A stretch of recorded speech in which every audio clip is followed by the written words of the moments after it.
This is, I'm showing a copy of the second page of the cover letter. It came from the FBI. This is the front page. That's to me. It's regarding my FOIA request.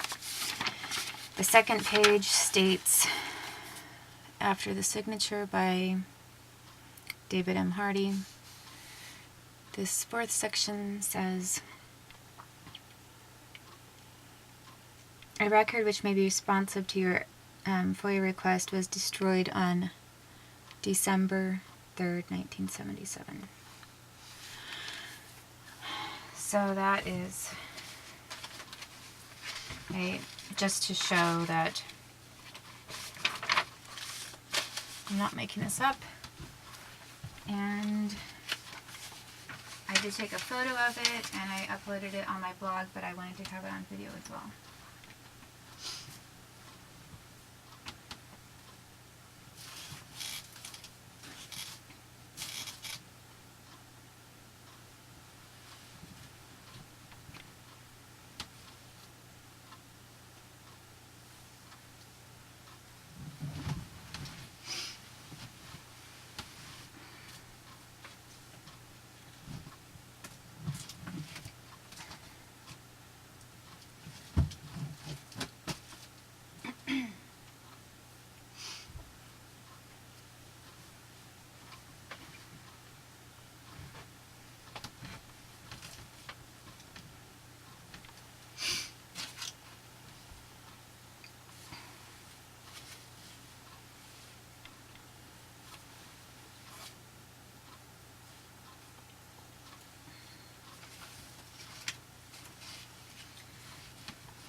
Today is September 17th, and I'm going to continue with the Freedom of Information Act report, description of facts. I just showed the second page of my cover letter just to show that there is that record that was destroyed.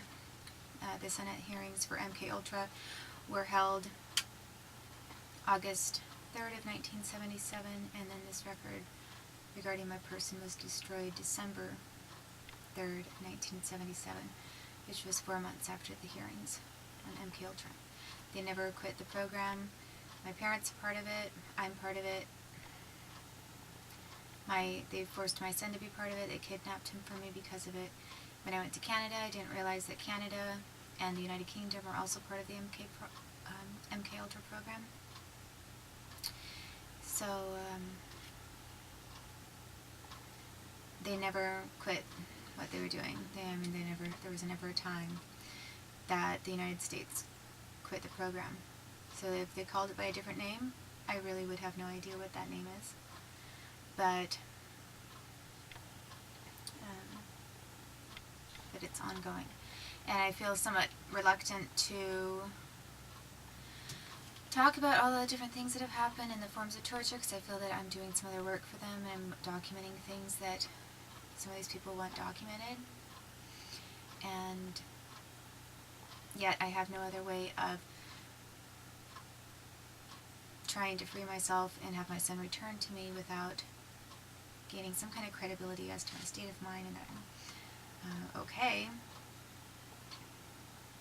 And that it is not a personality disorder or a psychological disorder that makes what I sound so strange. It is that the truth is so strange and the crimes have been almost unbelievable.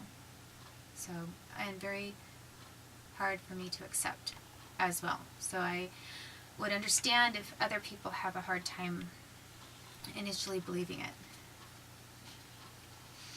Okay, so yesterday I was talking about the first page, and you know how many times I met a special agent I was stating that I only only gave an account of my story to one person, and that was before I met the SSAs from headquarters in California. And that was to Julia Thornton, aka Laura Laughlin.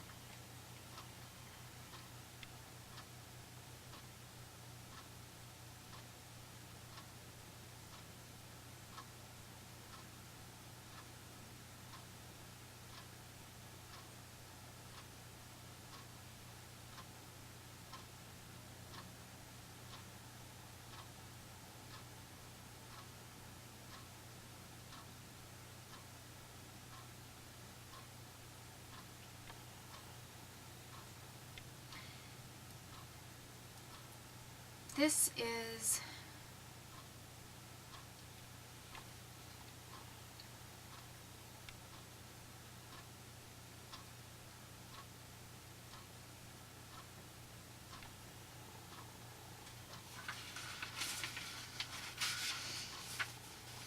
actually comparing one thing to another thing. One report to another report. And I don't know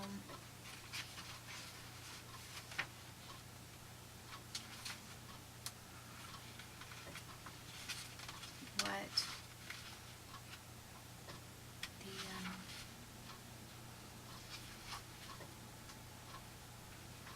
difference is here.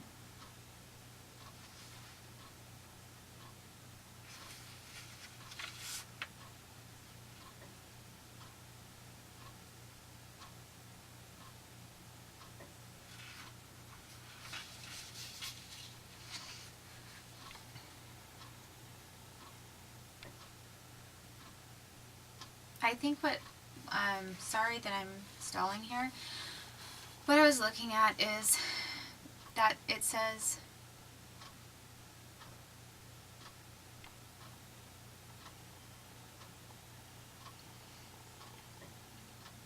that when the SSAs met me, it was to clarify my first and second recounting of events, and that this will track any discrepancies, clarifications, additions, or deletions that resulted during this interview.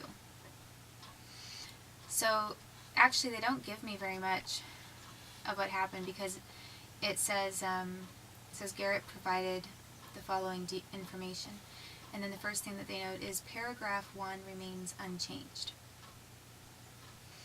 And I don't have paragraph 1, so if it remained unchanged, then they didn't give me a copy of their electronic communication where I was first giving my account, and where they designated a paragraph to be paragraph 1.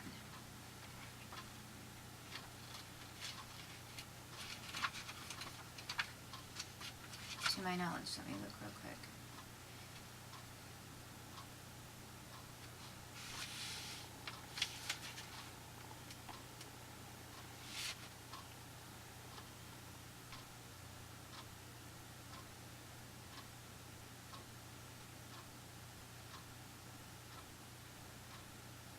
Oh, and actually it says here, okay, I think I have made a huge mistake on one count, because, well, actually, this is getting to be really interesting, because the woman that I met was telling me her name was Julia Thornton, but she looked like Laura Laughlin, and yet it says here that the person that I was told to speak to was Lori Bennett. And here I have thought all this time that it was Laura Laughlin, because I thought she was the person that was at, maybe she goes with a hyphenated name, like Lori Bennett Laughlin. I will have to check on that.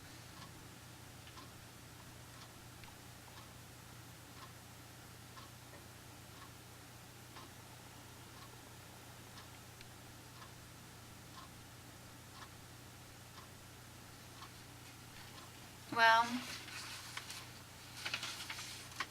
when I look at this first paragraph from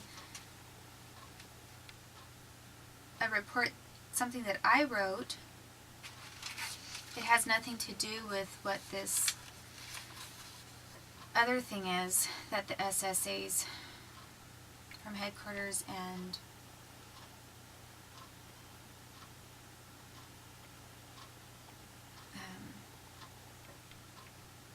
doesn't have anything to do with what I wrote. So this has to be referring to what they're calling my first and second recounting.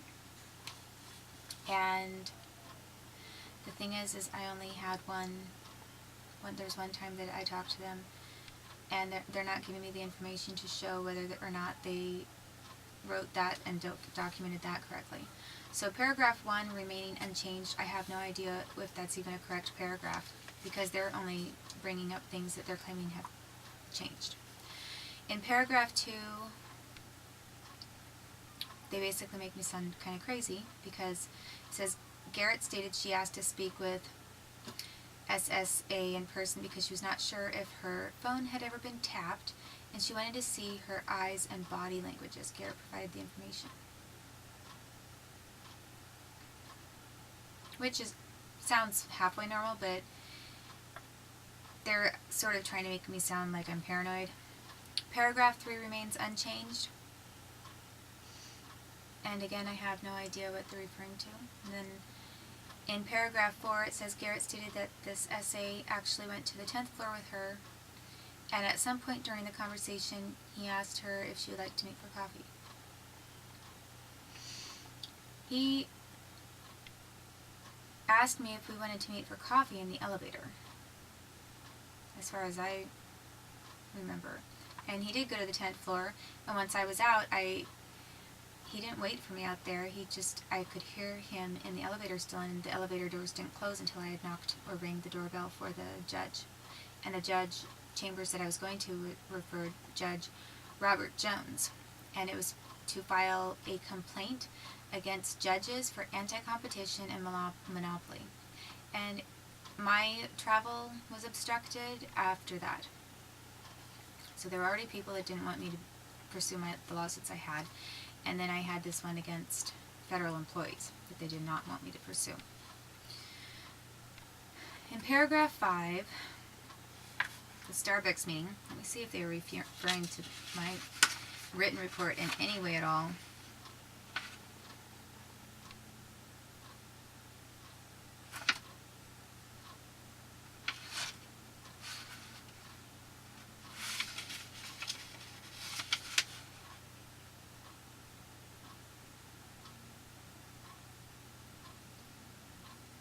Oh, I guess they might be kind of referring to this written report that I had and comparing it to my conversation with them, with the SSAs in my apartment, and I guess to the electronic documentation of my report that I gave to Julia Thornton. But I don't have anything from Julia Thornton, what she wrote, and I don't have...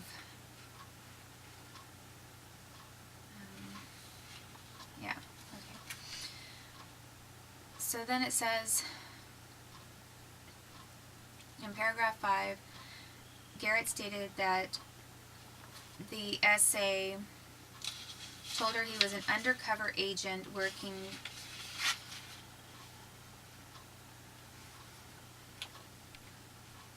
hang on, I do need to see if this has any...